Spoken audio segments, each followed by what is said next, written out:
మన ప్రభును రక్షకుడైన యేసుక్రీస్తు పరిశుద్ధ కలిగిన నామములో కూడి వచ్చిన మీ అందరికీ నా యొక్క హృదయపూర్వకమైన వందనాలండి. అందరికి వందనాలు. ప్రభు మిమ్మల్ని దీవించునుగాక. ఈరోజు వాక్యం ఏమిటంటే, చదవండి పరిశుద్ధ గ్రంథముల నుండి లూకా సువార్త 10వ అధ్యాయము 30వ వచనం. యేసు ఇట్లా నేను ఈ మాట బాగా చదవండి. ఒక్క మనుషుడు యెరూషలేము నుండి యెరికో పట్టణమునకు దిగి వెళ్ళుచు దొంగల చేతిలో చిక్కెను. వారు అతని బట్టలు దోచుకొని అతనిని కొట్టి కొన ప్రాణములతో విడిచిపోయిరి. చాలు, అందరు గట్టిగా హల్లెలూయా అని చెప్పండి. వినండి, యేసు ప్రభు ఈ లోకంలో ఉన్నప్పుడండి, యేసు ప్రభు దగ్గరికి చాలామంది పరిగెత్తుకుంటూ వచ్చేవాడు. ఎందుకు వచ్చేవారు తెలుసా? నిత్య జీవం కొరకు వచ్చేవారు. రోగాలు బాగు చేసుకోవడానికి వచ్చేవారు, వ్యాధులు బాగు చేసుకోవడానికి వచ్చేవారు. కానీ వ్యాధులు బాగైన తర్వాత, దేవుడు వారి జీవితంలో మేలు చేసిన తర్వాత మరలా యేసు ప్రభుని వదిలిపెట్టి తిరిగి వెళ్ళిపోయేవాడు. అవును కదా, పలానా యేసయ్య మాకు బాగు చేశాడు కదా, మరి ఆయనకి రుణస్థులై కృతజ్ఞతలుగా జీవితాంతం ఆయన వెంబడించాలి కదా అనే ఆలోచన మనుషుడికి లేదు. ఇక్కడ ధర్మశాస్త్ర ఉపదేశకుడని ఒక ఆయన పరిగెత్తుకుంటూ వచ్చి బోధకుడా అని పిలిచాడు. యేసయ్య అంటాడు, చెప్పు ఏంటి అంటే, అయ్యా నిత్య జీవానికి చేరాలని నేనేం చేయాలి అంటే, యేసుప్రభు అంటాడు, నీవి ధర్మశాస్త్రంలో ఏం చదువుకున్నావు బాబు? 10 ఆజ్ఞల గురించి నీకు తెలుసు కదా. మొదటి ఆజ్ఞ ఏమిటో తెలుసా? నీ దేవుడైన ప్రభును పూర్ణ ఆత్మతోనూ పూర్ణ బలముతోనూ ప్రేమింపవలెను. రెండవది నిన్ను వలె నీ పొరుగు అని ప్రేమించాలి కదా. ఇవన్నీ నీకు తెలిసే ఉంటుంది కదా అంటాడు. అప్పుడు ఈయన ఏం చేస్తాడంటే, అడిగిన వ్యక్తి నీతిమంతుడు అయినట్టు కనబరుచుకున్నాడంట దేవుని ముందు. ఎట్లా అంటే, దీన్ని మన భాషలో చెప్పాలంటే నటన. అంటే మనుషులు ఇప్పుడు ఎట్లా బతుకుతున్నారో తెలుసా? నటనతో కూడుకున్న భక్తి చేస్తున్నారండి ఈ దినాల్లో. ఆయన నీతిమంతుడు అయినట్టు కనబరుచుకున్నాడు. కనబరుచుకోవాల్సిన అవసరం ఏముంది? నీ ప్రవర్తన బాగుంటే నువ్వు మంచిది, నీ ప్రవర్తన బాగుంటే నువ్వు మంచోడు, నీ ప్రవర్తన బాగుంటే చెడ్డోడని ప్రజలే గ్రహిస్తారు కదా. దాన్ని మనం నటించాల్సిన అవసరం ఏమీ లేదు.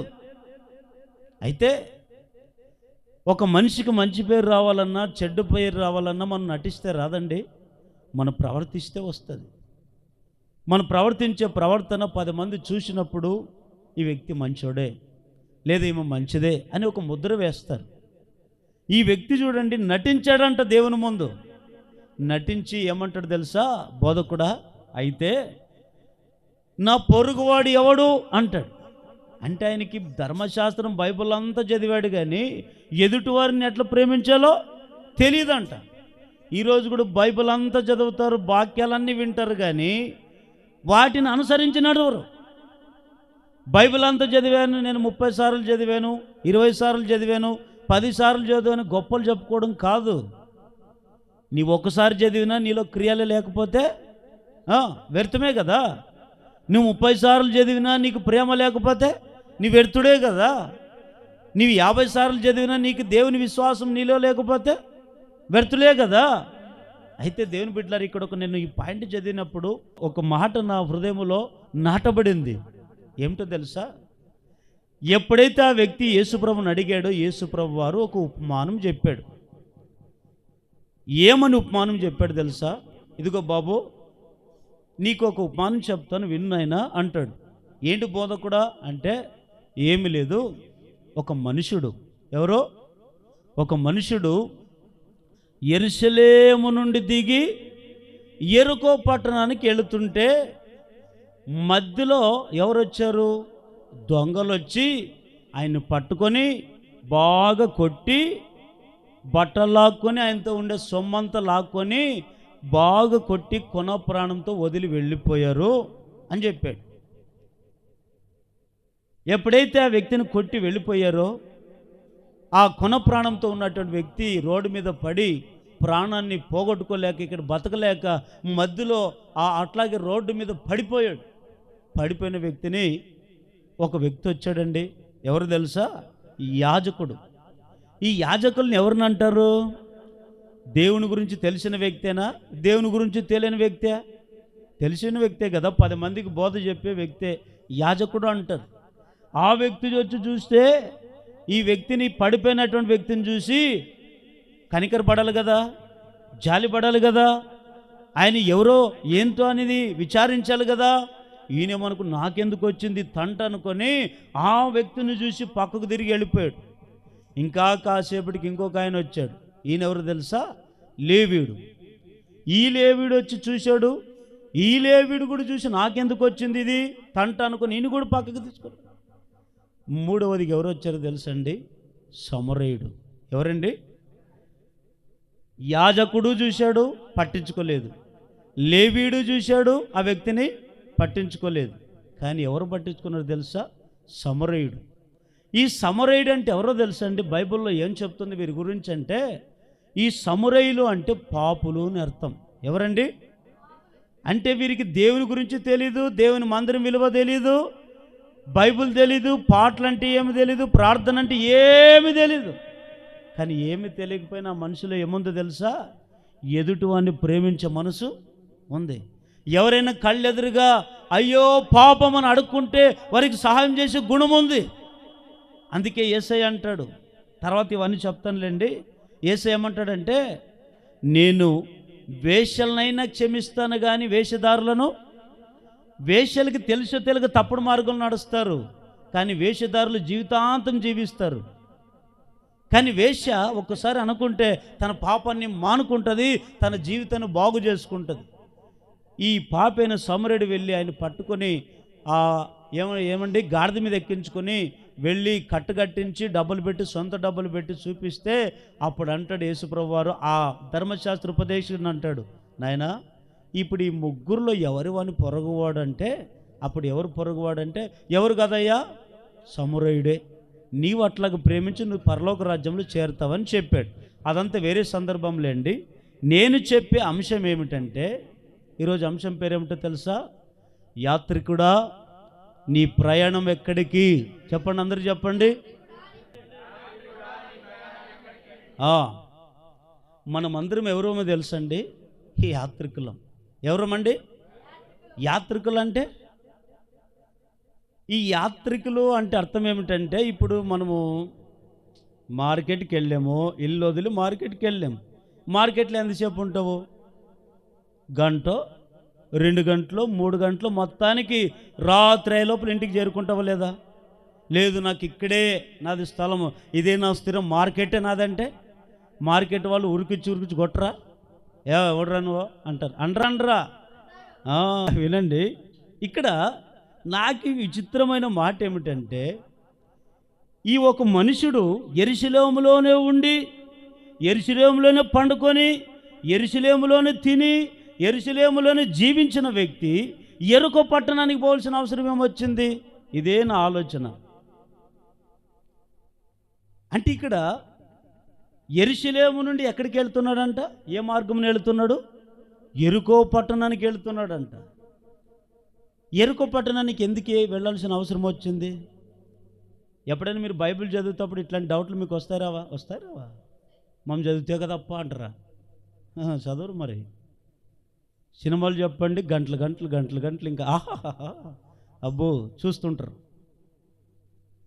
దేవుని బిడ్డలారా, ఈ వ్యక్తి యెరూషలేములో ఉండి యెరూషలేమును వదులుకొని యెరూషలేము నుంచి దిగి యెరికో పట్టణానికి వెళదామని వెళ్ళాడు. ఎందుకు వెళ్ళాడు అంటే, ఇక్కడ మీకు అద్భుతమైన మాట చెప్తాను వినండి. యెరికో పట్టణం అంటే అర్థం ఏమిటో తెలుసండి? బైబిల్లో యెరికో పట్టణం గురించి చాలా సందర్భాలు రాయబడ్డాయి. ఈ యెరికో అనే ప్రాంతం ఎలాంటిదంటే, ఒకటి పాపముతో నిండిన ప్రాంతం. అది ఏ ప్రాంతమో? ఈ యెరికో పట్టణంలో ఒక ఆయన ఉన్నాడు. ఆయనే కాదు, చాలామంది ఉన్నారు. ఒక ఆయన ఎవరో తెలుసండి? జక్కయ్య ఉన్నాడు కదా, పొట్టి జక్కయ్య ఉన్నాడు లేదా? లూకా సువార్త 19వ అధ్యాయము 1వ వచనం చదవండి. ఆయన సంచరించుచు ఎక్కడికి వెళ్ళాడంటే యేసుప్రభు వారు యెరికో పట్టణంలో ప్రవేశించి దాని గుండా పోచూ ఉంటే యెరికో పట్టణం గుండా పోచూ ఉంటే యెరికో పట్టణంలో ఎవరున్నారు తెలుసా? పాపముతో నింపబడిన జక్కయ్య ఉన్నాడు. ఎవరండి? పాపముతో నింపబడిన జక్కయ్య. యెరికో పట్టణం అనేది ఒక పాపంతో నిండి ఉంది. చిన్న పిల్లలు మొదలుకొని పెద్దల వరకు చెడిపోయిన ప్రాంతం అది. ఒకరికంటే ఒకరికి దైవ భయం లేదు, ఒకరికంటే ఒకరికి ఆత్మీయ ఎదుగుదల లేదు, ఒకరికంటే ఒకరికి దేవుడనే భయం లేదు. అలాంటి పాపము జీవిస్తున్న జీవితం అది. ఆ యెరికో పట్టణంలో ఈ జక్కయ్య ఆ యెరికో పట్టణంలో ఉన్నందుకే అంత చెడిపోయాడు. ఎట్లా అంటే పాపం చేశాడు తెలుసండి? పాపం అంటే మరి వేరే పాపం కాదు. పాపం అంటే ఏం లేదు, 10 మందిని హింసిస్తూ వడ్డీలు వ్యాపారం చేసుకొని వడ్డీకి వడ్డీ ఇంత సుంకపు దారు ఎత్తుకొని మనుషుల్ని రక్తాన్ని పీడించుకొని తినేవాడు. ఇది ఎప్పుడో చచ్చిపోతాడు అని అందరికి విసుకొచ్చిపోయాడు. ఆఖరికి అట్లాంటి వ్యక్తి యెరికో పట్టణానికి వెళ్ళాడు యేసుప్రభు వారు. యెరికో పట్టణానికి ఎప్పుడైతే వెళ్ళాడో ఆ జక్కయ్య మేడి చెట్టు ఎక్కి చూస్తున్నాడు. చూసి యేసుప్రభుని చూస్తుంటే యేసుప్రభు జక్కయ్యని చూసి అంటాడు, జక్కయ్య త్వరగా కిందికి దిగిరా అని వాళ్ళ ఇంటికి చేర్చుకుంటే అప్పుడు అంటారు, ఇక్కడ 8వ వచనంలో ఏమంటారు? చేర్చుకొనిను అందరూ అది చూచి ఈయన పాపైన మనిషిని యొద్దకు వెళుతున్నాడు ఏమిటి అంటే, ఇప్పుడు మనుషుల దృష్టిలో ఏమైపోయాడు జక్కయ్య? పాపికి కనపడ్డాడా? నీతిమంతుడు కనపడ్డాడా? మంచోడు కనపడ్డాడు? చెడ్డోడు కనపడ్డాడా? చెడ్డోడు కనపడ్డాడు. వీడు పాపింటికి పోతాడే, వీనికేం తెలివి ఉందా అన్నట్లుగా మాట్లాడి ఒకరినొకరు సణుక్కున్నారు. ఈరోజు కూడా కొన్ని సంఘాల్లో కొంతమందికి సణుగుళ్ళు ఉంటాయి. సణుక్కోకూడదు, సణుక్కున్నారు ఒకరినొకరు. పాపింటికి పోతున్నాడు. అసలు యేసు ప్రభు వారే ఎవరి కొరకు వచ్చాడు? పాపుల కొరకు, నశించిన దాని వెదికి రక్షించడానికే ఆయన ఈ లోకానికి వచ్చాడు. అప్పటికే మనుషుల దృష్టిలో వీడితో ఉంపించుకొని బతుకుతున్నాడు జక్కయ్య. ఎప్పుడైతే ఆ ఇంట్లోకి వెళ్ళాడు వెంటనే ఆయనకు పశ్చాత్తాపం కలిగింది. వెంటనే అంటాడు, ఇతడును అబ్రాహాము కుమారుడు నేడే ఇంటికి. అయితే ఇక్కడ యెరికో పట్టణంలో ఉన్న జక్కయ్య ఎట్లా బతుకుతున్నాడంటే పాపంతో. రెండవది హెబ్రీయులు రాసిన పత్రిక 11వ అధ్యాయం 30వ వచనం చదవండి. బట్టి 7 దినముల వరకు ప్రదక్షిణలు చేయబడిన తర్వాత యెరికో గోడలు కూలెను. విశ్వాసమును బట్టి రాహాబును వేశ్య వేగుల వారిని సమాధానంగా చేర్చుకొనినందున నశింపకపోయిన. చూడండి, ఇప్పుడు ఒకటి యెరికోలో జక్కయ్య ఉన్నాడు, ఎట్లా జీవిస్తున్నాడు పాపంతో. ఇప్పుడు యెరికోలో ఇంకొకరు ఎవరున్నారు తెలుసా? రాహాబ. ఎవరండి ఆమె పేరు? మొగోళ్ళ పేరు ఆడోళ్ళ పేరండి? చెప్పండి. మొగోళ్ళ పేరు ఆడోళ్ళ పేరు? అది రాహాబ్ అంటే ఆడోళ్ళ పేరు కదా. కొంతమంది ఈ దినాల్లో కూడా కొంతమందికి మొగోళ్ళ పేరు ఎవరో తెలీదు, ఆడపిల్లల పేరు ఏవో తెలీదు, అట్లా పెట్టుకుంటున్నారు. మరి సమాజం అట్లా అయిపోయింది. ఒక ఆయన పేరు మొన్న ఎప్పుడో పిలుస్తుంటే విన్నానులేండి, స్వీటీ అని పిలుస్తాను. ఎవరు ఆడపిల్ల ఏమో అనుకున్నా. మగాయన భర్తకి ఏం పేరు పెట్టిందండి? స్వీట్ అంట. అబ్బో ఏమి స్వీట్ వినండి. ఇప్పుడు ఇక్కడ రాహాబ్ అనే వేశ్య ఉంది కదా, ఈమె ఏ ప్రాంతంలో ఉంది? యెరికో పట్టణంలో. ఈ వేశ్య అంటే అర్థం ఏమిటంటే, మీరు ఎవరేమనుకోకండి, ఈ రాహాబ్ అనే వేశ్య ఒకరితో సంసారం చేసేది కాదు. 3 నెలలకు ఒకరిని, 6 నెలలకు ఒకరిని, సంసారంకి ఒకరిని మార్చి తన బ్రతుకుని చెడగొట్టుకునింది. అట్లాంటి దగ్గరికి ఎవరు వెళ్ళారు తెలుసా? దేవాది దేవుడు సేవకులను పంపించాడు ఆ ఇంటికి. ఆ దినంలో సంపాలని ఒక ఆయన చెప్తే, ఈ సేవకులు ఈ గుండె వెళ్ళారు, ఇదే మార్గంలో వెళ్ళారు, ఆ రాహాబ్ ఇంట్లో ఉంటారు, వెళ్ళండిరా, ఆమెతో బజార్ది అది, దాన్ని తీసుకొని వాళ్ళు ఇంట్లో పెట్టుకుని ఉంటుంది, తీసుకొని. ఈమె మంచిదే, కానీ ఎందుకు అట్లా జీవితం జీవించిందో అర్థం కాలేదు. మంచి మనిషే, ఇతరులు ప్రేమించే గుణం ఉంది, ఇతరుల్ని సహాయం చేసే గుణం ఉంది, అంత బాగుంది. మరి ఎందుకు ఆ బతుకు చేసిందో అర్థం కాలే. ఆ రాహాబు అనే వేశ్య ఎప్పుడైతే ఆ జీవితాన్ని జీవిస్తుందో, ఏమండి, ఈ మనుషులు ఎప్పుడైతే వెళ్ళిందో వెంటనే వాళ్ళని సేవకుల్ని ప్రాణాలు కాపాడిందండి, ప్రాణాలు కాపాడింది. తర్వాత ఏమైపోయిందో తెలుసా? ఒకప్పుడు వేశ్యగా బ్రతుకుతున్న ఆమె జీవితం మారిపోయిందండి. గట్టిగా హల్లెలూయా చెప్పండి. తెలుసో తెలియక ఆమె వేశ్య ఒకప్పుడు, కానీ ఎప్పుడైతే ఇది నాది జీవితం బాగోలేదనుకొని తను తాను మంచిగా మారిందో, ఆ ఎరుకో పట్టణాన్ని ఎప్పుడైతే వదిలిపెట్టిందో అప్పుడు ఆమె జీవితం బాగుపడింది. ఎరుకలో ఉన్నంత వరకు ఆమె పాపిగా కనపడింది. ఎరుక అనే ప్రాంతంలో ఉన్నంత వరకు ఆమె అందరికీ ఒక బజార్దన్లకు కనపడింది. కానీ ఎప్పుడైతే ఎరుకో పట్టణాన్ని వదిలిపెట్టిందో ఆమె జీవితం మారిపోయింది. ఎందుకో తెలుసు, కొన్నిసార్లు మనకు కూడా అంతే. పాపం చేయం, అక్కడికి వెళ్ళి ఇక్కడికి వెళ్తే అక్కడికి మనం వెళుతాం. మనం ఎంత మంచిగా ఉండు, పాపం ఏం చేస్తుంది? ఎరుకో పట్టణంలో ఆకర్షిస్తుంది. ఎరుకు అంటే ఇంకా మీకు అర్థమయ్యేటట్లు చెప్పాలంటే లోకము. ఎరుకు అంటే అర్థం ఏమిటి? లోకము. ఈ లోకములో మనం అందరం వెళ్ళినప్పుడు ఎంత నీతిగా బ్రతికినా, ఎంత పరిశుద్ధంగా బ్రతికినా, ఎంత పవిత్రంగా బ్రతికినా ఈ పాపం అనే లోకం ఏం చేస్తుంది? ఏదో ఒక పాపం నీ కండ్లకు కనపడుతుంది. దాన్ని ఎప్పుడైతే ఈ పాపాన్ని కండ్లతో చూస్తాడో వ్యక్తి వెంటనే పాపంలో పడిపోతాడు, వెంటనే పరిశుద్ధతను కోల్పోతాడు, దేవుని మర్చిపోతాడు, యెరూషలేము అనే ప్రాంతాన్ని మర్చిపోతాడు. ఈ రాహాబు అనే వేశ్య ఎప్పుడైతే ఆ యెరికో పట్టణాన్ని వదిలిపెట్టిందో ఆమె జీవితం మార్చుకునింది. తర్వాత వేశ్యగా ఉన్న ఆమె జీవితం విశ్వాసురాల పట్టికలో చేర్చబడింది. గట్టిగా హల్లెలూయా చెప్పండి. ఇంకొక మాట మనం చూస్తే, ఒకటి యెరికోలో జక్కయ్య ఉన్నాడు యెరికో పట్టణంలో. రెండవది యెరికో పట్టణంలో ఎవరున్నారు? రాహాబు అనే వేశ్య ఉంది. ఇంకా మూడవది ఎవరున్నారు తెలుసండి? మార్కు సువార్త 10వ అధ్యాయం 46వ వచనం. వారు యెరికో పట్టణమునకు వచ్చిరి,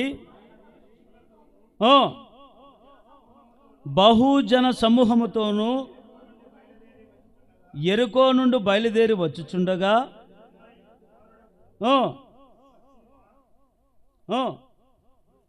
బర్తిమాయి, వినండి ఒకసారి గట్టిగా హల్లెలూయా చెప్పండి. ఇప్పుడు ఈ యెరికోలో ఇంకొకరు ఎవరున్నారంటే పుట్టుకతో వచ్చినటువంటి గుడ్డి ఆయన పేరేమిటో తెలుసా? బర్తిమయి. ఏం పేరండి? బర్తిమయి అనేటువంటి వ్యక్తి ఉన్నాడండి. పుట్టుకతో నుంచే గుడ్డితనం అండి.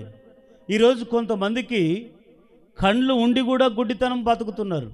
ఇంకొంతమంది కళ్ళు లేకుండా ఈ బర్తిమయి ఏం పని అంటే ఈయనకి ఎప్పుడు రోడ్ల మీద కూర్చోవడము, అడుక్కోవడం, వీళ్ళు అంటే నేను ఇక్కడ మీకు ఆత్మీయంగా అర్థమయ్యేటట్లు చెప్పే మాట ఏమిటంటే, ఒకటి యెరికో అనేది ప్రాంతం ఏమిటో తెలుసా? లోకానికి సంబంధించింది.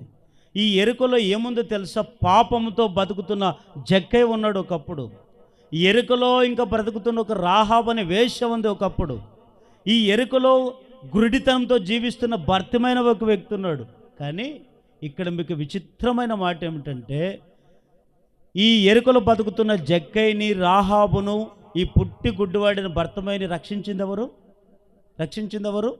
ఆ దేవాది దేవుడైన యేసయ్య. హల్లెలూయా చెప్పండి. ఎందుకు యెరికో నుంచి వారు రక్షించాడు? యెరికోకు వెళ్ళకపోతే వారికి రక్షణ లేదు. యెరికోకులోకి యేసు ప్రభు వెళ్ళకపోతే, ఆ వెలుగు లేకపోతే వారందరూ కూడా పాపములే నశించిపోయేవాళ్లే. కానీ యెరికోలో వెళ్ళిన వెంటనే జక్కయ్య మార్పు వచ్చింది. యెరికోకు వెళ్ళిన వెంటనే రాహాబు జీవితాన్ని మార్చుకునింది. యెరికోలో దేవుడు వెళ్ళిన వెంటనే, దేవుని వాక్యం వెళ్ళిన వెంటనే ఏమండి, ఈ పుట్టుగుడ్డివాడు భర్తమైకి ఏమొచ్చింది? చూపు వచ్చింది. అయితే అసలైన అంశంలోకి వెళుతాను. ఇప్పుడు యెరికోలో ఈ వ్యక్తి ఎవరు? యేసు ప్రభు చెప్పిన ఉపమానంలో ఉన్న ఒక వ్యక్తి ఉన్నాడే, యెరూషలేము నుండి ఎక్కడికి వెళుతున్నాడంట? యెరికో పట్టణానికి వెళుతున్నాడు. ఎందుకు యెరికో పట్టణానికి వెళుతున్నాడంటే, యెరూషలేము అంతా రుచి చూసి ఎంతకాలం ఇక్కడే ఉండాలి అని కొంతమంది ఉన్న చోటు ఉన్నారు, అక్కడ కూర్చోమన్న చోటు కూర్చోరు. ఓపిక లేక కొంతమంది ఏం చేస్తారంటే, ఇంకెంతకాలం ఇదేనా అని చెప్పి మళ్ళీ టేస్ట్ చేయడానికి లోకంలోకి వెళుతుంటారు. లోకంలోకి వెళుతున్నటువంటి అతను దొంగలు వచ్చి కొట్టి కొన ప్రాణంతో వదిలి వెళ్ళిపోతే ఒక ఆయన వచ్చి రక్షిస్తే అప్పుడు బతికి బట్టగట్టాడు. అయితే దేవుని బిడ్డలు ఇక్కడ నేను చెప్పే మాట ఏమిటంటే, ఈరోజు యాత్రికులుగా మనం ఉన్నాం. యాత్రికులుగా ఉన్న మన జీవితము ఎక్కడికి మన ప్రయాణం? ఎరుకోక యెరూషలేముక? ఒక మనిషి ఎరుకో నుండి యెరూషలేము ప్రయాణం చేయాలన్నా, యెరూషలేము నుండి ఎరుకోకు ప్రయాణం చేయాలన్నా? చెప్పండి, మీరు చెప్పండి. నేను చెప్పే పాయింట్ మీకు అర్థమైందా? మరొకసారి అడుగుతాను, మీరు చెప్పండి ప్రశ్న. యెరూషలేము నుండి ఎరుకోకు ప్రయాణం చేయాలన్నా, ఎరుకో నుండి యెరూషలేముకు ప్రయాణం చేయాలన్నా మనము? కదా, మనం ఉండేదే లోకములోన. మరి లోకములో ఈ లోకానికి ఏం పేరు పెట్టింది? ఎరుకో అనే పేరు పెట్టబడి. ఈ ఎరుకో అనే ఈ లోకములో నుండి మనం ఎక్కడికి వెళ్ళాలి? ఇప్పుడు యెరూషలేము వెళ్ళాలి. యెరూషలేముకి వెళితే ఆ యెరూషలేములోని ఏముంటుందో ఈరోజు అంశం. ఈరోజు చాలామంది యెరూషలేము నుండి ఎరుకకు వస్తున్నారండి. యెరూషలేములో ఉండవలసిన వాళ్ళు ఎరుకకు వస్తున్నారు. ఎరుకకు ఎందుకు వస్తున్నారు? ఎరుకో పట్టణానికంటే పాపం చేయడానికి, మోసాలు చేయడానికి, దొంగతనాలు చేయడానికి, రకరకాల త్రాగుతూ తుళ్ళుతూ దిగజారిన బతకడానికి ఎరుకలోకి వస్తున్నారు. ఆ ఎరుకలో ఉన్నంత వరకు నీకు క్షేమం లేదు. ఎరుకలో ఉన్నంత వరకు నీకు జీవితం బాగుపడదు.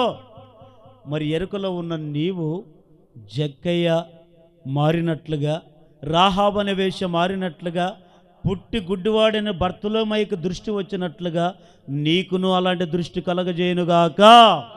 నీకు అలాంటి మార్పు వచ్చునుగాక. అయితే ఇప్పుడు ఎరుకో నుంచి మనం ఎక్కడికి రావాలి? యెరూషలేముకు రావాలి. యెరూషలేముకు వస్తే ఏం జరుగుతుంది? మరి దేవుడు యెరూషలేములోనే ఉండమని ఎందుకు చెప్పాడు? అసలు యెరూషలేములో ఉంటే మనకేం లాభం కలుగుతుంది అని మనం ఆలోచన చేస్తే ఒక 3 పాయింట్లు చెప్పి నేను ముగిస్తాను. అసలు యెరూషలేము అంటే అర్థం ఏమిటో తెలుసా? చదవండి. మత్తయి సువార్త 5వ అధ్యాయము, మత్తయి సువార్త 5వ అధ్యాయం 35వ వచనం. భూమి తోడనవద్దు, అది ఆయన పాదపీఠము. యెరూషలేము తోడనవద్దు, అది మహారాజు పట్టణం. గట్టిగా ఒకసారి చప్పట్లు కొట్టండి, గట్టిగా గట్టిగా గట్టిగా గట్టిగా గట్టి హల్లెలూయా. యెరూషలేము ఎవరు పట్టణం అంట? చెప్పండి, ఎవరు పట్టణము? ఇప్పుడు ఎరుక ఎరుక దేనికి పోల్చబడింది? లోకానికి, లోకానికి పోల్చబడింది. లోకములు ఏమేమి ఉంది? పాపము, విచ్చలవిడి జీవితాన్ని జీవిస్తున్నారు లోకములో. మరి లోకములో బతుకుతున్న మనం అందరం ఎక్కడికి రావాలి? యెరూషలేము అనబడిన యెహోవా పట్టణంలోకి. ఆ పట్టణం ఏదో కాదు, ఆ పట్టణం ఎవరో కాదండి, యేసయ్య స్వరక్తం ఇచ్చి సంపాదించిన సంఘమే ఆ పట్టణము. హల్లెలూయా. అంటే ఇప్పుడు లోకములో ఉండే మనం అందరం ఎక్కడికి రావాలి? యెరూషలేము అనబడిన యెహోవా పట్టణం అనబడిన దేవుని సంఘంలోకి మనం రావాలి. ఈ యెరూషలేము అనే మహాపట్టణంలోకి మనము వచ్చి ఈ పట్టణంలోనే మనం ఉండగలిగితే, ఈ పట్టణంలోనే మనం జీవించగలిగితే మరి ఇక్కడ కలిగే మేలులు ఏమిటి? మరి ఎట్లాంటి మేలులు దేవుడు కలగజేస్తాడు? ఈ యెరూషలేములో ఉండే వారిని దేవుడు ఏం చేస్తాడు? అలాంటి వారికి కలిగే మేలులు ఏమిటో ఒక 3 మాటలు చెప్తాను. మొదటి మాట 128వ కీర్తన 5వ వచనం.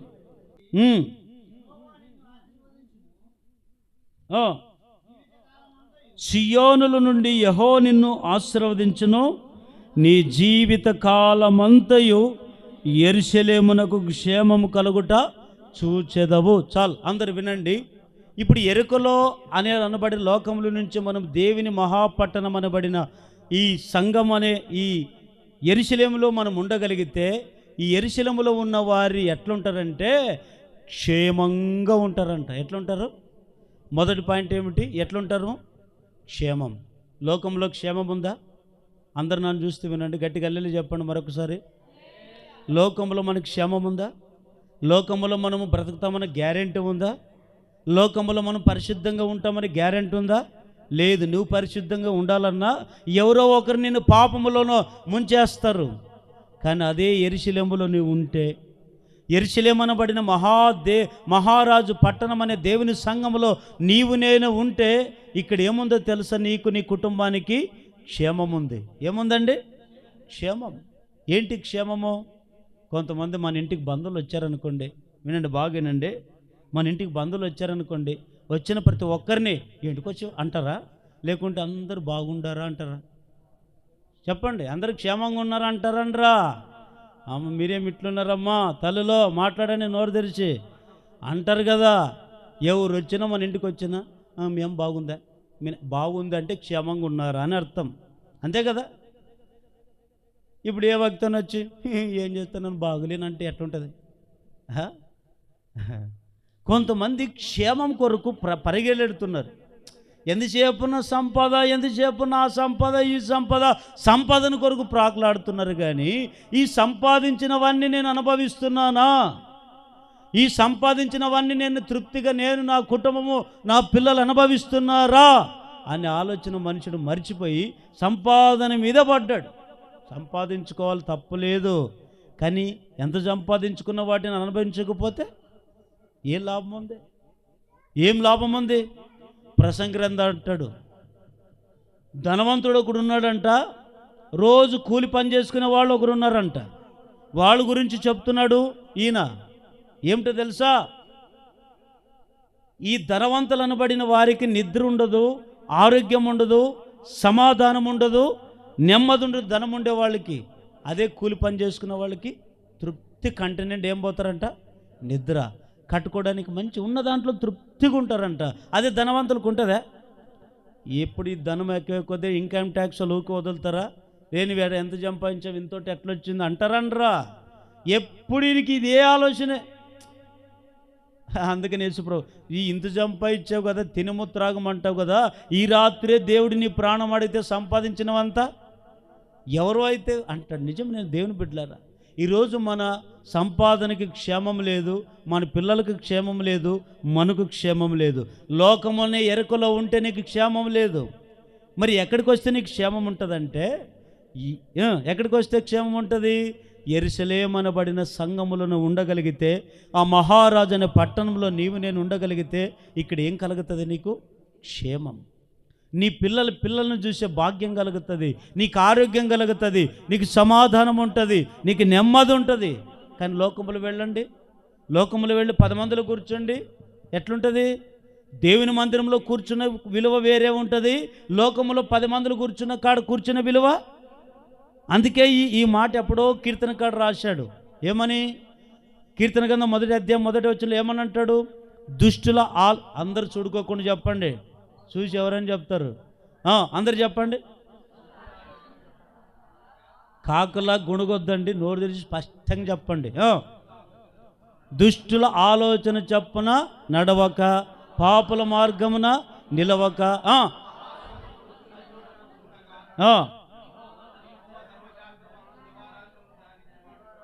రైట్, ఇది మాత్రం బాగా కంఠ భాషం బలి చెప్పినారులేండి. వినండి, ఇప్పుడు ఏమన్నాడు దావీదు? దుష్టుల ఆలోచన చప్పున. యెరూషలేములో నువ్వు ఉన్నావు, ఎందుకు వాళ్ళ ఆలోచన అనుసరిస్తున్నావు? సంఘమనే క్షేమములో నువ్వు ఉన్నావు, పాటలు పాడుతున్నావు, ప్రార్థన చేస్తున్నావు, దేవుని వాక్యం ఉంటే నీకు లోకానికి ఏం పొందిక? నువ్వెంతసేపున్నా యెరూషలేములోనే ఉండాలి, కానీ బయటకు నువ్వు రాకూడదు. బయట ఉంటే ఎవడుంటాడు తెలుసా? గర్జించు సింహం వలె ఎవరు మృంగుదునా అని అపవాది ఎదురు చూస్తూ ఉంటాడు. ఇప్పుడు ఎప్పుడు వస్తాడు? కొంతమంది ఆడాడు చూడండి, లోకంలో పని లేదు, పాట లేదు, టైంపాస్ మాటలు, అన్ని టైంపాసే. అన్ని వాళ్ళిట్ట వీళ్ళిట్ట, అమ్మిట్ట ఈ అమ్మిట్టి అన్నట్ట వాళ్ళు ఎట్టుంటే నీకేమి? నువ్వు బాగున్నావా? నీ కుటుంబం బాగుందా? నీ పిల్లలు బాగున్నారా? ఇవన్నీ ఆలోచన చేయరు. ఎంతసేపున్నవా? ఏంటది కాలం? నీకు నీ పని ఏమిటి? దేవుడు నిన్ను ఎరుక నుంచి ఎందుకు యెరూషలేముకు పిలుచుకున్నాడు? యెరూషలేమనే ఆ పాపపు జీవితం ఎందుకు దేవుడు నిన్ను యెరూషలేములో ఉండమని చెప్తున్నాడు అంటే, నీవు నీ కుటుంబము జీవిత కాలమంతా క్షేమంగా ఉండాలనే చెప్తున్నాడు. కోడి ఏం చేస్తుందంటే, ఒకే మనలాగా ఒకరినే జన్మనీదది. మనకి దేవుడు ఈ శాపం పెట్టాడు, కోడికి అది ఉంది. కోడి ఒక్కసారి పొదిగేస్తే ఎన్ని పిల్లలను పొదిగేస్తుందండి? 12, 15, 20 ఎన్నో, ఇంకా అన్ని పిల్లలు పొదిగేస్తే దీనికి భయం. కోడి భయం. ఏం భయపడుతుందంటే, నా పిల్లలకి నేను నా రెక్కల క్రింద ఆశ్రయం.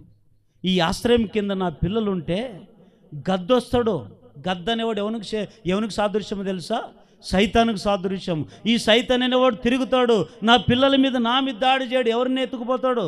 పిల్లల్ని అని చెప్పి ఈ కోడంట తన పిల్లల చుట్టూ ఏం జాపుతుందంటే గద్ద, రెక్కలు జాపుతుంది. రెక్కలు జాపి పిల్లల్ని క్షేమంగా కాపాడుకుంటుంది. వర్షం వచ్చినా ఈ తల్లైన పడిన కోడి తడుస్తుంది, కానీ పిల్లల్ని తడవనీయదు. ఎవరు శత్రువు వచ్చినా ఇది తల్లిగా పోరాడుతుంది, కానీ పిల్లల్ని బలిపెట్టదు. కానీ ఈరోజు కూడా సంఘములో మనం అందరము ఓలివ మొక్కల వలె పిల్లల వలె మనం ఉన్నాం. మన రెక్కల దేవుని, ఈ సంఘం అనేది, ఈ మహాపట్టణం అనేది దేవుని యొక్క రెక్కల నీడ.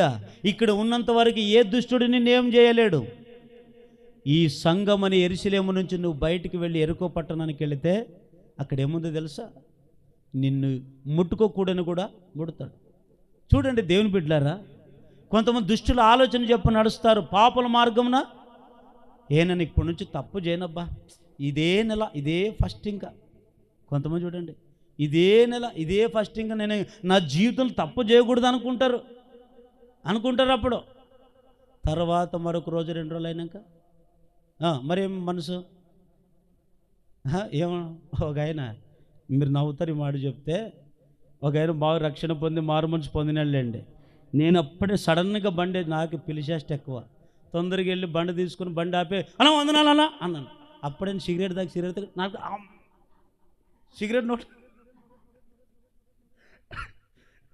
సిగరెట్ దాకా నోట్లోకి పెట్టుకో, వందనాలు సార్ అంటే ఆయన ఇట్లా అన్నారు కదా, వందనాలు అంటున్నాడు అంతే. వందనాలు అంటే నోరు తెరియనికి రాదు, నోరు తెరిస్తే సిగరెట్ ఉంది. మరి ఈయన సిగరెట్ తాగుతాడు అనుకుంటాడని నాలుగును గార్చుకుని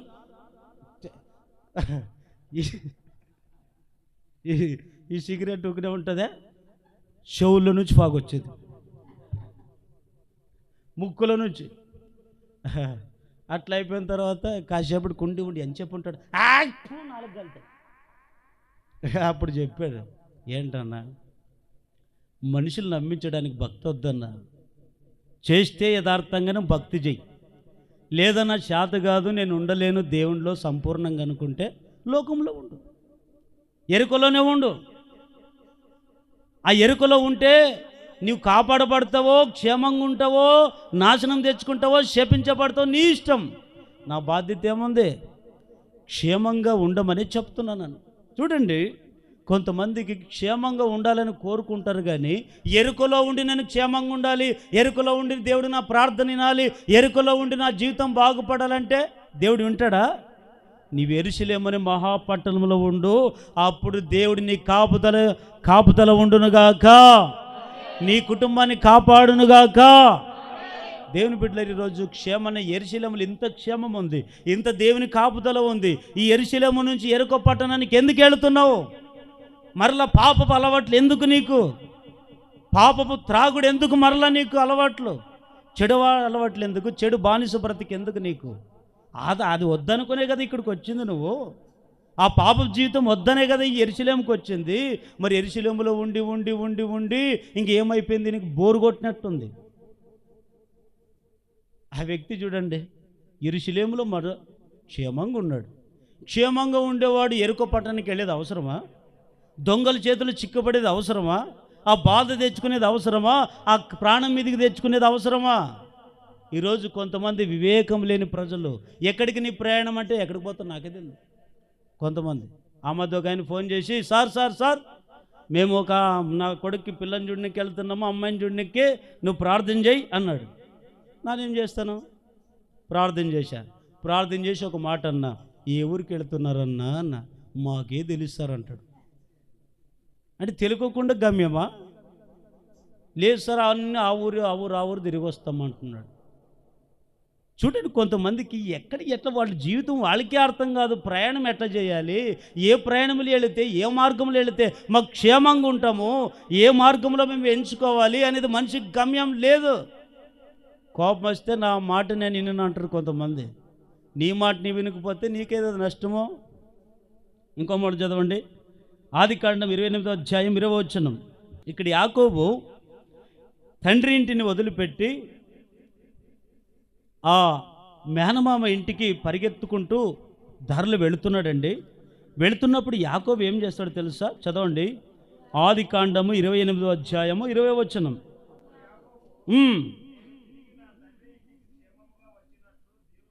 ఏమంటాడు ఇప్పుడు ఈయన? అప్పుడు యాకోబు, నేను తిరిగి నా తండ్రి ఇంటికి క్షేమంగా వచ్చినట్లు దేవుడు నాకు తోడై ఉండి నేను వెళుచున్న ఈ మార్గములు నన్ను కాపాడి తినుటకును ఆహారము ధరించుటకును వస్త్రమును నాకు దయచేసినడలా యెహోవా నాకు దేవుడై ఉండును. మరియు స్తంభముగా నేను నిలిపిన ఈ రాయి దేవుని మందిరమగును. మరియు నీవు నాకిచ్చి యావత్తులో 10వ వంతు నిత్యముకు నీకు చెల్లించదనని. ఇది యాకోబు చూడండి, యాకోబు ఇంట్లో నుంచి తండ్రిని మోసం చేశాడని ఇంకా అన్న పగబట్టుకొని ఏం చేశాడు తెలుసా? నా దీవెనలంతా మా తమ్ముడు తీసుకొని వెళ్ళాడని తమ్ముని చంపాలని పగతో ఉన్నాడు. తల్లి చూసి ఏమంటుంది, నాయనా నీవు ఇక్కడ ఇంట్లో ఉంటే రంగబెట్టిందే తల్లి, మరి ఇప్పుడు తల్లి ఏం చేస్తుంది అంటే, మరి ఇప్పుడు రంగు పెట్టండి అయితే, అది గొడుగు పెట్టండి అయితే, మరి నా చిన్న కుమారుడు కాపాడుకోవాల్సిన బాధ్యత కూడా నా మీద ఉంది కదా అనుకొని తల్లి ఏం చేసింది, మరొక ఆలోచన చేసింది. ఏమని? ఈ ఆడవాళ్ళకి ఒకటి బాగా గట్టిగా భర్తతో ఎప్పుడు మాట్లాడతారంటే, బాగా వినండమ్మా, ఎప్పుడు మీరు బాగా గట్టిగా భర్తతో గొడవ పడతారంటే, నీ తల్లి తండ్రి బాగా నీకు గట్టి సపోర్ట్ ఉన్నప్పుడు ఏం చేస్తావు? ఏం చేసుకుంటా చేసుకోరా అంటుంటారు. ఎవరినే? అదే తల్లిలే ఎవరు పట్టించుకోలే, నీ బతుకు ఇచ్చినాం పో, ఇంక పడను సావో అంటే అప్పుడు భర్త చెప్పినట్ట వింటారంటారా? కానీ జ్ఞానవంతురాలు అయితే బాగుంటారులేండి, మూర్ఖురాలకి ఇంకేం పని? దేవుని బిడ్డలారా, ఇక్కడ చూడండి, ఈ స్త్రీ గొడుగు పెట్టింది, ఇంట్లో ఉన్న నలుగురు కూడా సమాధానంగా ఉండే స్థితి లేదు. అక్కడ అన్న చంపుతాడని తెలుసుకుని నువ్వు పరిగెత్తుకుపోరా, మా అన్నోళ్ళు ఎవరు వాళ్ళ అన్నోళ్ళు లాభన్ ఇంటికి వెళ్ళు, మరలా నేను పిలిచేంత వరకు నువ్వు అక్కడే దాగుండమంటది. అప్పుడు తల్లి వదిలిపెట్టింది, తండ్రి వదిలిపెట్టాడు ఆ బిడ్డను, అన్న వదిలిపెట్టి ఎవరు అందరూ వదిలిపెట్టేస్తే ఎక్కడికి వెళ్ళాలో తెలియదు, ఏ మార్గంలో వెళ్ళాలి, ఏ దారిలో వెళితే నా జీవితం బాగుపడుతుందో కలవరంతో వెళ్ళాడు. పడినప్పుడు వెంటనే ఒక ప్రదేశంలో నిలిచున్నాడండి. ప్రదేశంలో నిలిచున్నటువంటి ఆయన వెలుగున్నప్పుడు పొద్దున్న లేచి తిరిగి వెళదాం అనుకొని అక్కడ పండుకున్నప్పుడు తల కింద ఏం పెట్టుకున్నాడు? రాయి దిండలాగా పెట్టుకొని పండుకొని ఉంటే, తల్లి తండ్రి వదిలిపెట్టిన, అన్నదమ్ములు యాకోబుని వదిలిపెట్టిన దేవుడు యాకోబుని వదిలిపెట్టలేదండి. పగులు మేఘస్తంభమై రాత్రి అగ్నిస్తంభమై ఇశ్రాయేలును క్షేమంగా కాపాడినట్లుగా యాకోబు కూడా ఒక దర్శనమిచ్చాడు. దర్శనమిచ్చి అంటాడు, యాకోబు నిన్ను విడువను ఎడబాయను, నీ తల్లిదండ్రులు నిన్ను విడిచిపెట్టారు, నీ అన్నదమ్ములు నిన్ను వదిలిపెట్టారు, నేను నిన్ను వదిలిపెట్టానని చెప్పి ఏమన్నాడు తెలుసా? అప్పుడు ఒక తీర్మానం చేసుకున్నాడు యాకోబు, నేను మరల నా తండ్రి ఇంటికి తిరిగి క్షేమంగా వచ్చేంత వరకు నా దేవుడు నాకు. చూడండి, దేవుని తోడు మనకు లేకపోతే మనకు క్షేమం లేదు. దేవుని తోడు మనకు లేకపోతే మనకు క్షేమంగా ఉండలేము, మన జీవితాలు అంధకారం అయిపోతాయి. అల్లెలు చెప్పండి. కాబట్టి దేవుని బిడ్డలారా, ఇప్పుడు యెరూషలేములో ఏముంది? మొదటిగా క్షేమం ఉంది. సామెతల గ్రంథం 1వ అధ్యాయం 32వ వచనం. ఈ మాట బాగా చదవండి గట్టిగా. జ్ఞానము లేని వారు దేవుణ్ణి విడిచిపెట్టి నాశనమైపోతారు, బుద్ధిహీనులు క్షేమంగా కలిగినదని మైమరిచి. చూడండి, ఇక్కడ జ్ఞానం కలిగిన వారి గురించి రాయబడింది, బుద్ధి లేని వారి గురించి, ఇద్దరు వ్యక్తుల గురించి రాయబడింది. జ్ఞానం కలిగిన వాడు ఏం చేస్తాడు తెలుసా? కొంతమంది జ్ఞానం కలిగిన వాడు దేవుని విడిచిపెట్టాడు, దేవుని గట్టిగా పట్టుకుంటాడు, సంఘాన్ని గట్టిగా పట్టుకుంటాడు, సేవకుని గట్టిగా పట్టుకుంటాడు, వాక్యాన్ని గట్టిగా పట్టుకొని ఇది నా సరైన జీవితం అని తెలుసుకొని దాని మార్గంలో నడుస్తాడు. ఈ జ్ఞానం లేని వాళ్ళ పని, బుద్ధిహీనుల పని ఏమిటంటే, దేవుని పట్టుకొని, దేవుని నమ్ముకొని, దేవుని సంఘానికి వచ్చినంత వచ్చి చిన్న కష్టాలు వచ్చి తొలగిపోతారు, బాధలు వస్తే తొలగిపోతారు, అవమానాలు వస్తే తొలగిపోతారు, నిందలు వస్తే తొలగిపోతున్నారు. తొలగిని వీళ్ళు ఏమనుకుంటారంటే, జ్ఞానం లేని వారు నాశనం అయిపోతారు. ఈ బుద్ధిహీనులు ఏం చేస్తారు? మాకేం తక్కువ ఉంది, దేవుడు అంత ఇచ్చాడు, డబ్బు లేదా డబ్బు ఉంది, ఆస్తి లేదా ఆస్తి ఉంది, అన్నీ దేవుడు ఇచ్చాడు అనుకొని దేవుణ్ణి మయమరిచిపోయి జీవిస్తారంట. అట్లాంటి వాళ్ళకి ఏం చెప్తాడంటే అక్కడ ఏమంటారు? అక్కడ చదవండి మరొకసారి. బుద్ధిహీనుల క్షేమము కలిగినదని మైమరిచి, ఒకటి బుద్ధి లేని వాళ్ళకు గ్రహించుకోవాల్సింది ఒకటే, ఎప్పుడు నాకు ఇది ఉంది, అంత దేవుడిచ్చాడు, ఇంత దేవుడిచ్చాడని మనం ఎప్పుడు పొంగిపోవాల్సిన అవసరం లేదు. మనము నిర్మూలమయ్యే స్థితికి మనం రాకూడదు. అన్నీ ఇచ్చిండొచ్చు, కానీ దేవుడు నీ జీవితంలో లేకపోతే వేస్ట్ కదా. నీకు ఎంత ఈ లోకంలో పేరు, ప్రాకృతి, అధికారాలు, ఇంకా ఎంతో ఘనతలు ఎన్నో ఈ లోకంలో నీకు ఉండొచ్చు. అన్నీ ఉన్నా దేవుడు నీ జీవితంలో లేకపోతే సున్నా. అన్నీ ఉన్నా నీకు దేవుడు లేకపోతే సున్నా. ఇవన్నీ కూడా ఏం కాపాడలేవు. నీ డబ్బు నిన్ను కాపాడలేదు, నీ ఆస్తి నిన్ను కాపాడలేదు. ఇవన్నీ నీకు క్షేమం తీసుకురావండి. ఒకటి, దేవుడు నీకు తోడై ఉంటే, నీకు యెరూషలేములను ఉండగలిగితే, ఆ యెరూషలేములో అపవాది లేడు, దేవుడు ఉన్నాడు. అది మహారాజు పట్టణములో సంఘములను ఉంటే నీవు నీ కుటుంబం క్షేమంగా ఉందువుగాక, నీ కాపుదల ఉందునుగాక. రెండో మాట, ఒకటి, యెరూషలేములో ఉన్న వారిని దేవుడు ఏం చేస్తాడు? క్షేమంగా కాపాడుతాడు. రెండవది 122వ కీర్తన 6వ వచనం, యెరూషలేమా నిన్ను ప్రేమించువారు ఏమవుతారంట? రెండవది, యెరూషలేములో ఉన్నటువంటి వారికి దేవుడు ఒకటి క్షేమం కలగజేస్తాడు. రెండవది ఏం చేస్తారంటే, యెరూషలేములో ఉంటే మనము వర్ధిల్లుతాం. ఏం చేస్తాము చెప్పండి? ఏం చేస్తాము చెప్పండి గట్టిగా? ఏం చేస్తాము? వర్ధిల్లుతాం. వర్ధిల్లడం అంటే మీకు ఇంకా అర్థమయ్యేటట్టు చెప్పాలంటే, మనకు ఒక పొలం ఉందే, పొలంలోన మొదటికి ఎత్తేటప్పుడు భూమిని దున్నిన వెంటనే ఏమి ఎత్తుతావు? విత్తనం వేస్తావు. విత్తనం అనేది నీవు ఎన్నేళ్ళైన విత్తనం వేసినా అది నీకు మొక్క కనబడకపోతే అది వర్ధిల్లినట్లా కాదు. ఆ మొక్క విత్తన వెంటనే, ఆ విత్తనం విత్తన వెంటనే అది రోజు ఏం చేయాలి? అది ఎదగాల, ఎదుగుదల ఉండాలి, వర్ధిల్లాలి. అది వర్ధిల్లినప్పుడే నీకు ఆ జీవితంకు ఉండే విలువ. నీ వర్ధిల్లకపోతే, అందుకని శ్లోక సామెత ఉంది, ఎక్కడేసిన గొంగలో కొంతమంది ఎక్కడేసిన ఎన్నెళ్ళైనా నన్ను దేవుని నమ్ముకొని, నేనా మా తాత ఉండే, ఎవరో మా తాత, ఆ తాత ఉన్నప్పుడు మేము క్రైస్తులే. మరి ఏం వర్ధిల్లేవు? ఎంతవరకు మారేవు? ఎంతవరకు నువ్వు బాప్తిసం తీసుకొని రోజు నీ ఆత్మీయ జీవితాన్ని వర్ధిల్లింపజేసుకున్నావు అంటే అది లేదు. అది చెప్పడం ఊకు నామకార్థం క్రైస్తవులు, నామకార్థంగా. ఇది ఎంతకాలం అండి? దేవుని బిడ్డలారా, యేసు ప్రభు వారు ఒక ఉపమానం చెప్పాడు. ఉపమానం చెప్పి ఏం తెలుసా? 3వ అధ్యాయం 6వ వచనం, మరియు ఆయన వారితో ఉపమానం చెప్పెను, ఒక మనుషునికి ద్రాక్ష తోటలో అంజూర పొట్ట ఒకటి నాటబడి ఉండెను. అతడు దాని పండ్ల వెదక వచ్చినప్పుడు ఏమీ దొరకలేదు కనుక అతడు, ఇదిగో 3 ఏండ్ల నుండి ఈ అంజూరపు చెట్టు పండ్లను వెతుకుచున్నాను, కానీ ఏమీ దొరకలేదు. దీన్ని నరకవేయమని, దీని వలన ఈ భూమి ఎలా పోవాలనని ద్రాక్ష తోట మాలితో చెప్పెను. అయితే వాడు, అయ్యా, నేను దాని చుట్టూ త్రవ్వి ఎరువే మట్టుకు ఈ సంవత్సరం కూడా ఉండనిమ్ము, అది ఫలించినా సరే, లేని ఎడల నరికించి దాన్ని తీసివేస్తానంటాడు. చూడండి, ఇక్కడ ద్రాక్ష తోటలో ఒక ఆయన ఏం నాటాడు? అంజూరపు చెట్టు నాటాడు. ఈ అంజూరపు చెట్టు నాటినప్పుడు నుంచి 3 ఏండ్లైనా దానికి ఏమీ లేదు, ఎదుగుదల లేదు. 3 ఏండ్లు అయింది కానీ, రోజులు గడుస్తున్నాయి, సంవత్సరాలు గడుస్తున్నాయి, కానీ దానికి వర్ధిల్లే గుణం లేదు దానికి. కానీ ఈ సేవకుడుగా అనేటువంటి ఒక ఆయన ఉన్నాడు, కాపలా. ఆయన పని ఏమిటి? రోజు ఎరవేయడం, తవ్వడం, నీళ్లు కట్టడం. ఎంత నీళ్లు కడుతున్నాడు, ఎంత ఎరువేస్తున్నాడు, ఎంత దానికి కావాల్సిన ఆహారం పెడుతున్నాడు. ఎంత పెట్టినా కూడా అది అంజూరపు మొక్క వర్ధిల్లడం లేదు. ఆ మాట వచ్చి ఆ యజమానుని దగ్గర వచ్చి చెప్తే, యజమానుడు అంటాడే, దీన్ని ఎందుకు పెట్టేవరా ద్రాక్ష తోటలనా?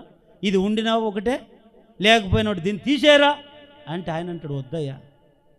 యజమానుడు చెప్తాడండి, కానీ దాన్ని నాటుకున్న ఆ వ్యక్తికి ఉంటుంది బాధ. సంఘములో నిన్ను, ఎరుకలో పట్టణంలో తిని తాగుతూ తులితో ఉన్న నిన్ను సేవకుడిగా నీ కొరకు కన్నీళ్లు గార్చి, నీ కొరకు కష్టపడి మోకాళ్ళ నుంచి నువ్వు రక్షింపబడితే నీ కుటుంబం రక్షింపబడుతుంది, నాశనం అయిపోతున్న నిన్ను యెరూషలేములో చేర్చాలని దేవుడు అంతా ఆయత్తపడి వాక్యాన్ని బోధించి నిన్ను తిట్టినా కొట్టినా నీ కొరకు ప్రయాసపడి అంత నిన్ను రక్షించి యెరూషలేములో చేరిస్తే ఈరోజు నీకు వర్ధిల్లే గుణం లేదు. కానీ దేవుడు ఏమనుకుంటాడు అనుకుంటే నిన్ను పెరికేయగలుగుతాడు, అనుకుంటే నిన్ను ఉంచుతాడు. కానీ పెరిగి నిజంగా చెప్పాలంటే ఈ సేవకునికి ఎంత బాధ కదండి. ఆ చెట్టు వర్ధలు పెరిగమంటాడు, అప్పుడు ఆయనకు బాధ వచ్చింది. అయ్యా ఇది ఒక్క సంవత్సరం చూద్దాం, దీనికి ఎరువేస్తా, దీనికి నీరు కడతా, దీనికి కావలసిందల్లా నేను ఇస్తా, కానీ ఇది ఒక్క సంవత్సరం చూద్దామయ్యా. ఇది ఒక్క సంవత్సరం చూసి ఇది ఫలిస్తే సరే, ఫలించకపోతే నువ్వు చెప్పినట్లుగా దీన్ని పెరిగి. ఈరోజు సంఘములు కూడా ఎట్లున్నారంటే ఫలింపని అంజూరపు చెట్ల వలె మనుషులు ఉన్నారు. ఫలింపని అంజూరపు చెట్ల వలె నాటబడ్డారు, కానీ వర్ధిల్ల గుణం లేదు. దావీదు ఒకప్పుడు గొర్రెలు కాసుకుంటూ ఉన్నాడు, ఇంట్లో ఆయనకి విలువ లేదు. కానీ ఆయన ఎక్కడో ఉన్న వ్యక్తిని దేవుడు ఏం చేశాడు, యెరూషలేమును సంఘములో పెట్టాడు. యెరూషలేము సంఘములు ఉన్నంత వరకు తనకు తాను తన కుటుంబము రోజు రోజు వర్ధిల్లుతూ వచ్చినటువంటి వారిని దేవుడు మరింతగా వర్ధిలింపజేస్తారు. ఎట్లా వర్ధిల్లుతాడు అట్లని చెప్పి దేవుడు ఒకేసారి పై ఎత్తికి ఎత్తాడండి.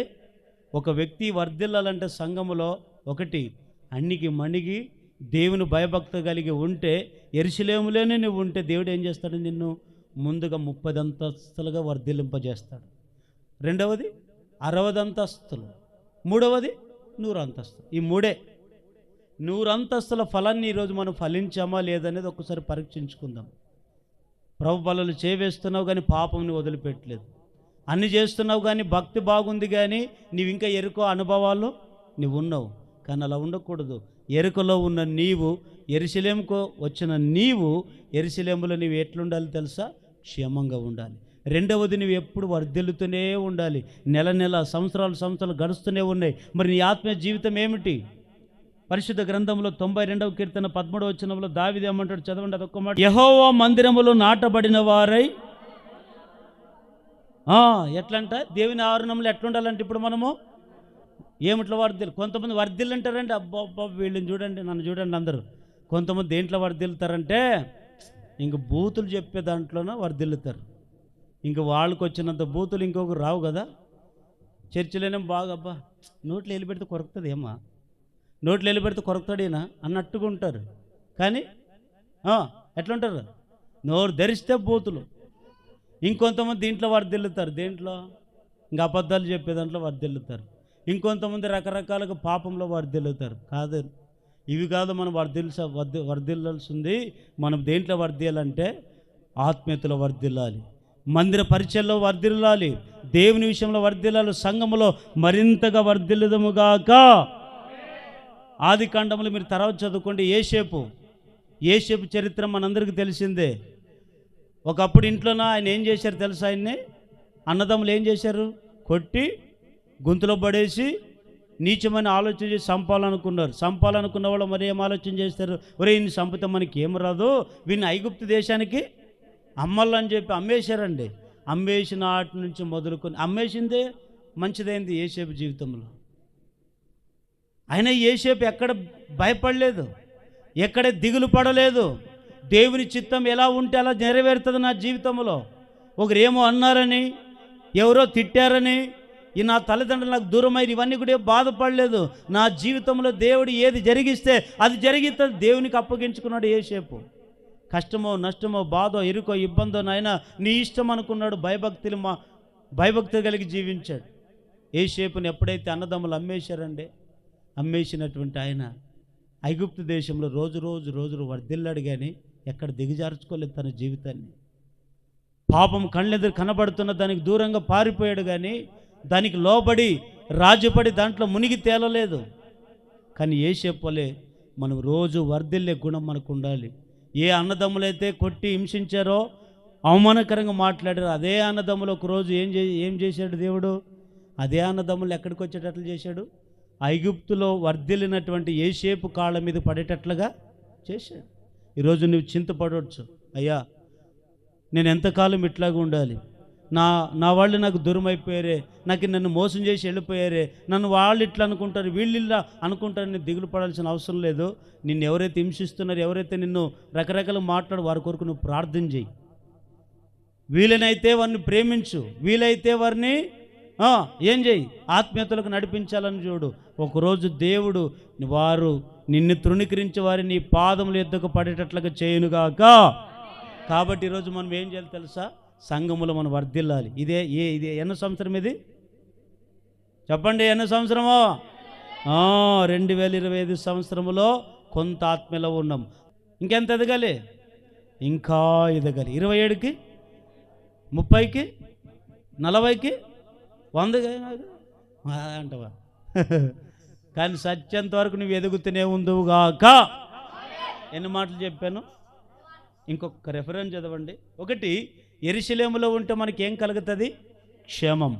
రెండవది, యెరూషలేములో ఉన్నవారు ఏమైపోతారు? వర్ధిల్లుతూనే ఉంటారు. వారికి కష్టాలు నష్టాలు బాధలు ఏముండవు. మూడవది ఏమిటంటే యెషయా ప్రవచన గ్రంథం 66వ అధ్యాయం 13వ వచనం. ఒకని తల్లి వానిని ఆదరించినట్లు నేను మిమ్మును ఆదరిస్తాను. ఎక్కడంట? ఎక్కడ? యెరూషలేములోనే మీరు ఆదరింపబడుదురుగాక. ఇక్కడ ఈ మాట ఇంకా విలువైంది, చెప్తాను వినండి. ఎక్కడ ఆదరిస్తానన్నాడు దేవుడు? యెరికోలో ఉంటే ఆదరిస్తానన్నాడా? యెరూషలేములో ఉంటే ఆదరిస్తానన్నాడా? యెరూషలేము ఎవరిది? ఏమై ఉంది యెరూషలేము? దేవుని మహా పట్టణం. ఆ పట్టణం ఎవరు? సంఘమే యెరూషలేము. ఇదే దేవుని పట్టణం. ఈ పట్టణంలో మనం ఉంటే ఇక్కడే మనం ఆదరింపబడతాం. లోకములో ఉంటే లోకములో నీకు ఆదరణ కలగదు, లోకములో నీకు నెమ్మది కలగదు, లోకములో నీకు సమాధానం కలగదు. అక్కడ కష్టాలు, కన్నీళ్ళు, ఏడుపులు, మోసాలు, దగ ఇవన్నీ కూడా అక్కడ ఉంటాయి. కానీ యెరూషలేములో ఏముంటుంది తెలుసా? ఎప్పుడు నువ్వు ఆదరింపబడతావు. ఆదరింపబడడం అంటే మీకు ఇంకొక అర్థమయ్యేట మాట చెప్పదునా? చెప్పంటారా వద్దంటారా? ఆదరింపబడడం అంటే ఏమిటో తెలుసా? పోషింపబడడం అని అర్థం. ఏమండి? పోషింపబడడం.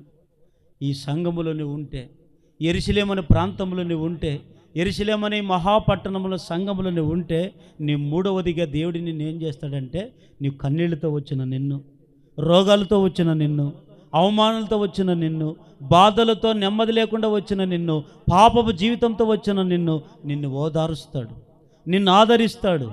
ఆకలితో ఉంటే అన్నం పెడతాడు, దప్పుకుంటే దాహం ఇస్తాడు. నీవు ఏది కోరుకుంటే అవి దేవుడు నీ జీవితంలో జరిగిస్తాడు. కానీ ఇక్కడ ఉన్న ఆదరణ యెరికో అనే లోకంలో లేదు, ఆ యెరికో అనే ప్రాంతంలో లేదు. ఆ యెరికోలో ఎంతసేపు ఉన్న అపహసించే వాళ్ళే కనపడతారు, పాపులే కనపడతారు. అక్కడ ఎంతసేపు ఉన్న నిన్ను అవమానకరంగా చూసేవాళ్ళే కనపడతారు. అక్కడుంటే నీకు లోకంలో ఉంటే నీకు శాపము, విగ్రహార్థన, భయంకరమైన పాపం కనపడుతుంది. దాంట్లో ఉన్నంత వరకు నీకు క్షేమము లేదు. దాంట్లో ఉంటే నువ్వు వర్ధిల్లవు, దాంట్లో ఉంటే నువ్వు ఆదరింపబడవు. మరి ఎక్కడుంటే నువ్వు ఆదరింపబడతావంటే యెరూషలేము. ఈ యెరూషలేములో మనం ఉండాలి. ఈ సంఘములో మనం ఉంటే మనం ఆదరింపబడతాం. ఒక ఆయన క్రిస్మస్ పండుగ అప్పుడు గుర్తు చేసుకుంటారు ఆ వ్యక్తిని. ఎవరు తెలుసా? యెరూషలేము అనే దేశంలో ఒక యెరూషలేము అనే దేవాలయం ఉంది. ఆ దేవాలయంలో ఒక ఆయన ఆదరణ కొరకు కనిపెట్టుకొని ఉన్నాడంట. ఎవరైనా పేరు చెప్పండి, వచ్చే వారం చాకెట్లన్నీ ఇద్దాం వాళ్ళకి. ఆదరణ కొరకు కనిపెట్టుకొని ఉన్న వ్యక్తిని యెరూషలేము అనే దేవాలయంలో ఉన్నాడు. ఎవరు ఆ వ్యక్తి? మాకేం తెలుసప్ప, మాకు ఇన్ని విడిస్తే అంటారా? ఆడు చికెన్ వాసన వస్తుంది అంటారా? పెట్టను, కడుపు కాల్చే పంపిస్తా. ఎవరో తెలుసా వ్యక్తి? సుమియోను. ఏం పేరండి ఆయన పేరు?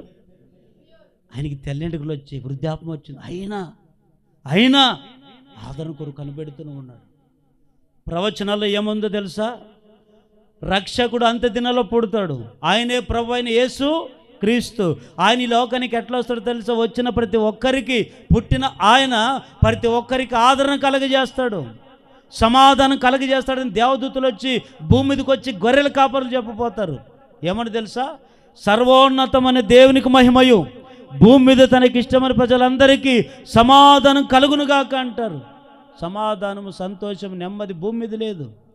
మన ప్రభు అయిన యేసుక్రీస్తు లోకంలో పుట్టినప్పుడే ఈ భూమి మీదకి నెమ్మది వచ్చింది, ఆదరణ వచ్చింది, సమాధానం వచ్చింది. అంతవరకు సమాధానం లేదు. దేవుని బిడ్డలారు, ఈరోజు నీవు నేను ఎరుకలో ఉంటే మనల్ని ఎవరు ఆదరించేవాళ్ళు లేరు. ఇంకా 4 మాటలన్నీ నేను గాయపరుస్తారు కానీ ఆదరించేవాళ్ళు లేరు. కానీ యెరూషలేములో నీవు నేను ఉంటే ఇక్కడ దేవుడు నిన్ను ఆదరిస్తాడు. ఎట్లా ఆదరిస్తాడు తెలుసా? ఒకరిని తల్లి ఆదరించినట్లు నేను మిమ్మల్ని ఆదరిస్తాను. తల్లి చూడండి, తల్లి ప్రేమ ఎట్లాంటిదంటే, ఈ మాట చెప్పి ముగిస్తానులేండి. తల్లి ప్రేమ ఎట్లాంటిదంటే, కుమారుడు లేదా కుమార్తె, తల్లి మంచిదే కావచ్చు, కుమారుడు ఎంత నీచమైన బతికినా చంపుతుందా? 10 మందిలో ఒక దెబ్బ వేసి కూడా ఇంట్లోకి వచ్చి, నాయన ఇక నుంచి అట్లా వెళ్ళొద్దురా, బాగుండురా అని చెప్తుంది. అంటే తల్లి ఎంతసేపు ఉన్న బిడ్డను మరింత గాయపరచాలనుకోదంటండి. ఆ గాయం రేపిన దాన్ని కడుతుంది, బిడ్డకు కావాల్సింది ఇస్తుంది, ఓదారుస్తుంది, ఆదరిస్తుంది. కానీ దేవుని బిడ్డలారా, మనుషులు మనల్ని ఆదరించలేరండి, మనుషులు మనల్ని పోషించలేరండి. కానీ దేవాది దేవుడు నిన్ను పోషిస్తాడు, ఆయన ఆదరిస్తాడు. అది ఎక్కడ?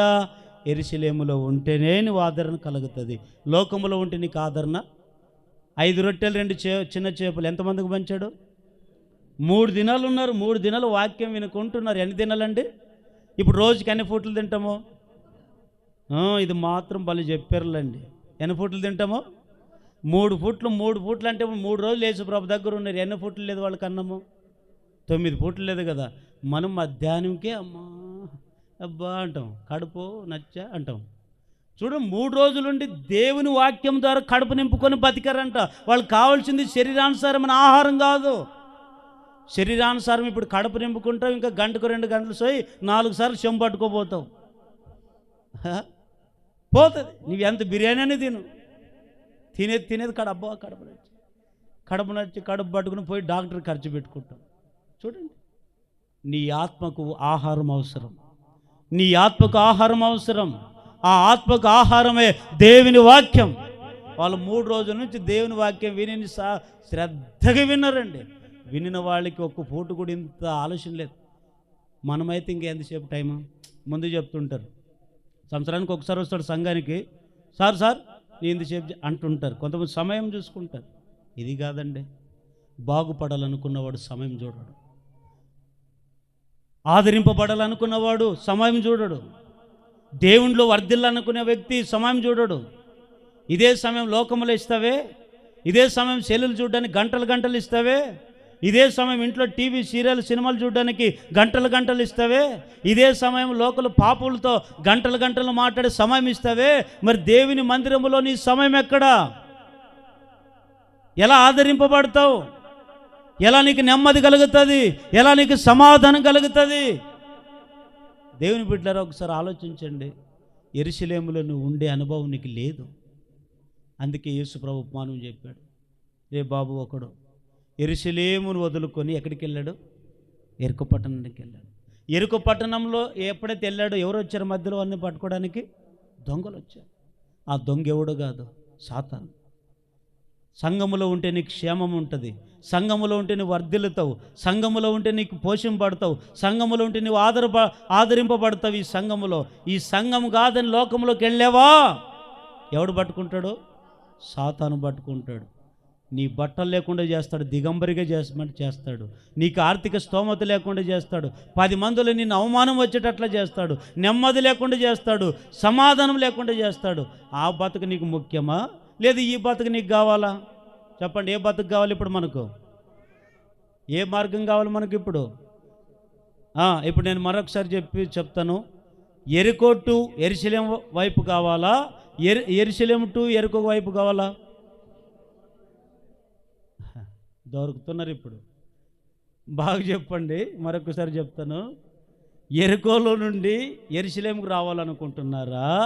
యెరూషలేము నుండి ఎరుకోకు వెళ్ళాలనుకుంటున్నారా? కదా. మరి ఎరుకు అనేది ఏమో అర్థమైంది. ఎరుక ఏమి? ఎరుక అంటే ఏమి? లోకం. ఎరుకలో ఏముంది? పాపం, ఎరుకలు ఏముంది? శాపం. ఎరుకల ముందు తిను త్రాగము సుఖింతముంది. అక్కడ నెమ్మది, సమాధానం, క్షేమం లేదు. మరి యెరూషలేముకు వస్తే యెరూషలేము అంటే అర్థం ఏమిటి? దేవుని మహా పట్టణం. ఆ పట్టణం ఏమిటో కాదు, యేసే రక్తంతో స్వరక్తం ఇచ్చి సంపాదించిన దేవుని సంఘమే యెరూషలేం. ఈ యెరూషలేములో ఉన్న వారిని దేవుడు ఏం చేస్తాడు? వారికి ఏం కలుగుతుంది? క్షేమం. రెండవది, యెరూషలేములో ఉంటే వారు వర్ధిల్లుతారు. మూడవది, యెరూషలేములో ఉంటే వాళ్ళు ఆదరింపబడతారు, పోషింపబడతారు. అట్టి కృప మీ అందరికి దేవుడు దయచేయునుగాక. యెరూషలేములో మీరు ఆదరింపబడుదురుగాక, వర్ధిల్లుదురుగాక. అందరు